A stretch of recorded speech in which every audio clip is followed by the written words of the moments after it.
अब हम देखते हैं कि मौलिक सृजन में हमको क्या दिया गया है। मौलिक सृजन जो है उसमें हम अपने अनुभव किए हुए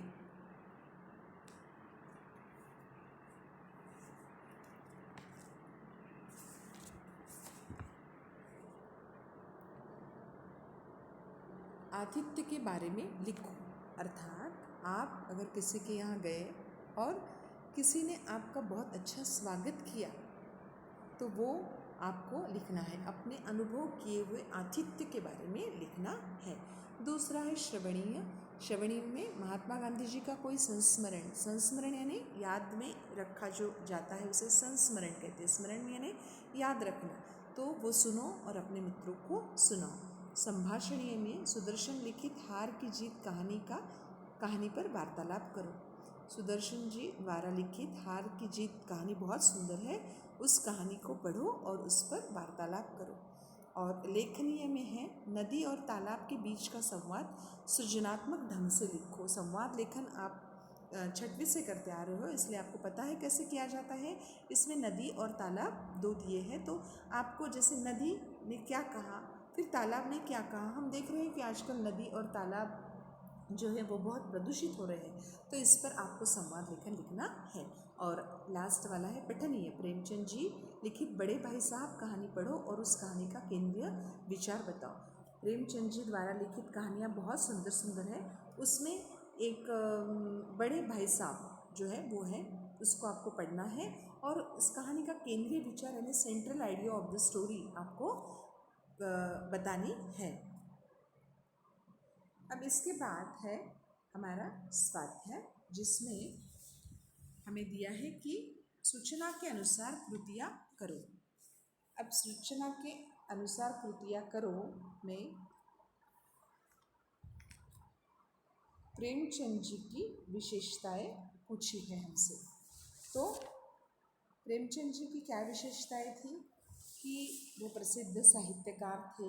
दूसरा है सरल और सौम्य स्वभाव के थे।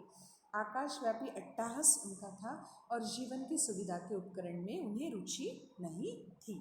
दूसरा है, मैं आपको ये लिखकर पीडीएफ में भेजने वाली हूँ, यहाँ मैंने स्वाध्याय दिखाकर आपको सिर्फ बताया है। दूसरा है कारण लिखो। प्रेमचंद जी प्रयाग आए थे। क्यों आए थे हमने पाठ में देखा है। हिंदुस्तानी एकेडमी के वार्षिक अधिवेशन में भाग लेने के लिए प्रेमचंद जी प्रयाग आए थे। दूसरा है लेखक कविताओं की प्रेस कॉपी बना रहे थे। क्यों? क्योंकि लेखक को अपने कविता का संग्रह प्रकाशित करना था, इसलिए वे कविताओं की प्रेस कॉपी बना रहे थे।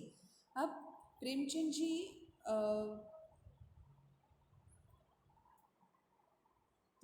जी ने लेखक की पत्नी द्वारा परोसी खीर खाई थी। तीसरा जो है वो प्रेमचंद जी ने लेखक की पत्नी द्वारा परोसी खीर खाई थी। क्यों खाई थी हमने देखा है कि उन्होंने सोचा अगर मैं खीर छोड़ देता तो उस खीर छोड़ देने की वजह से शायद ऐसा होता कि उनकी पत्नी का दिल मेरी ओर से फट न जाए, इसलिए उन्होंने खीर का सेवन किया, खीर खाई। अब एक वाक्य में उत्तर लिखो। पहला है सुबह उठकर लेखक ने क्या देखा। लेखक ने क्या देखा कि प्रेमचंद अपना सामान लेकर चले गए हैं। दूसरा, लेखक का काव्य संग्रह किस नाम से प्रकाशित हुआ। लेखक का काव्य संग्रह रूप राशि के नाम से प्रकाशित हुआ। अब भाषा बिंदु में हमने उद्देश्य और विधेय देखा है। अब उपयोजित लेखन में कहानी लेखन दिया है कि कहानी मुद्दों के आधार पर हमको तैयार करनी है। तो बच्चों, मैं आपको इसमें ये बताना चाहती हूँ कि कहानी जो होती है वो जब हम लिखते हैं तो उसके कुछ मुद्दे हमको दिए जाते हैं और हम उसको विस्तारित करके लिखते हैं। तो उसको विस्तारित करते वक्त हमें क्या बातें ध्यान में रखनी है, ये मैं आज आपको बताने वाली हूँ। कि जैसे कि कहानी लेखन के लिए जो कहानी भूतकाल में हो और कहानी के मुद्दों को ध्यान से पढ़कर उसका क्रम हमें लगाना है। उचित जगह पर विराम चिन्ह लगाने हैं। कहानी में मुहावरे कहावतों का प्रयोग अगर करो तो कहानी अधिक अच्छी लगती है। कहानी में परिच्छेद हो और कहानी की लिखावट स्वच्छ तथा सुंदर हो। तो कहानी लेखन जो है वो लेखन कला की एक विधा है। साधारणतः 3 प्रकार से कहानी लेखन किया जाता है। मुद्दों के आधार पर, जिसे हम संकेत या रूपरेखा के आधार पर भी कह सकते हैं, और कहावतों के आधार पर, और तीसरा है शब्दों के आधार पर। तो पहला जो है मुद्दों के आधार पर, उसमें आपको कुछ मुद्दे दिए जाते हैं जिनको आपको विस्तारित करके लिखना है, न कि सिर्फ वहाँ एक शब्द लिखकर उस कहानी को पूर्ण करना है, बल्कि उन मुद्दों को ठीक से पढ़कर सोच विचार करके वाक्य पूर्ण करके आपको कहानी बनानी है। दूसरा, कहावतों के आधार पर, जैसे नाच न जाने आंगन टेढ़ा, आ बैल मुझे मार, एक और एक 11, तो इसके आधार पर आपको कहानी आपकी भाषा में आप कहावत के आधार पर कहानी का लेखन करना है। और तीसरा है शब्द के आधार पर। तो शब्द के आधार पर आपको कुछ शब्द दिए जाएंगे, उनके माध्यम से आपको कहानी बनानी है।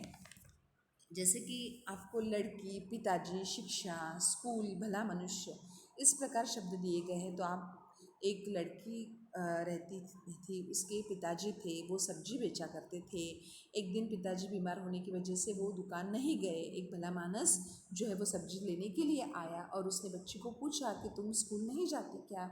उन्होंने कहा नहीं, क्योंकि हमारे पास इतनी पूंजी नहीं है, इतना पैसा नहीं है। तो दूसरे दिन उसके पिताजी भी दुकान में आते हैं। तो भला मानस जो होता है मनुष्य, वो फिर से आता है और उनके पिताजी को पूछता है कि इन्हें स्कूल क्यों नहीं भेजते? तो वो फिर से वही वजह बताते हैं। तो वो कहते हैं कि मेरी खुद की पाठशाला है, मैं इसे अपनी पाठशाला में दाखिल करता हूँ और इसकी पढ़ाई आप जारी रखो। तो वो भला मनुष्य जो रहता है वो अपनी पाठशाला में उसे एडमिशन देता है और वो बच्ची पढ़कर बहुत बड़ी बन जाती है। तो इस तरह इन शब्दों के आधार पर मैंने ऐसी बनाई। आप इन शब्दों के आधार पर और अच्छी कहानी बना सकते हो। तो इसीलिए कहानी लेखन जो है वो आपको भूतकाल में करना है, मुद्दों को ध्यान से पढ़ना है, उचित जगह विराम चिन्ह लगाना है। अगर आप मुहावरे और कहावतों का प्रयोग उसमें करते हैं तो बहुत ही अच्छा है। कहानी पूर्ण रूप से लिखकर मैंने आपको भेजी है। अब मैंने समझा मैं आपको पाठ से क्या समझा है और प्रेमचंद जी चले गए पाठ से आपको क्या समझा है, ये आपको यहाँ लिखना है। अब ये कहानी मैंने आपको पूरी करके यहाँ बताई है। एक बहुत सुंदर वन था, उसमें एक आम का घोंसला, एक घना वृक्ष था। इस पर अनेक पक्षी अपना घोंसला बनाकर रहते थे। इसी पेड़ पर एक तोते का परिवार जो है वो रहता था, बहुत सालों से रहता था। एक बार जंगल में शिकारियों का दल आया। शिकारी दल को शिकार करते करते शाम हो गई, इसलिए उन लोगों ने उस वृक्ष के नीचे रात बिताने का निश्चय किया। रात में क्या हुआ कि सब लोग पेड़ के नीचे सोए थे, तभी एक पेड़ से एक आम शिकारी के दल के नेता की आंख पर गिरा। इससे उसकी आंख से खून गिरने लगा। उससे बहुत गुस्सा आया।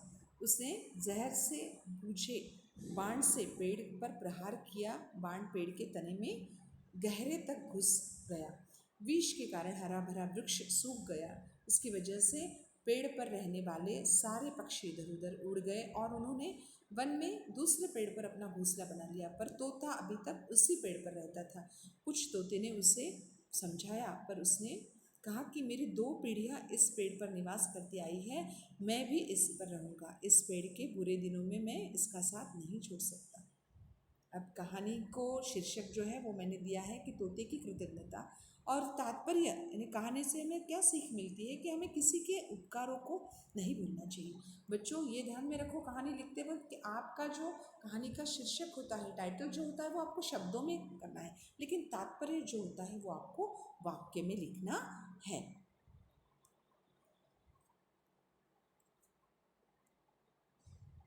तो ये थी हमारे पाठ की कहानी।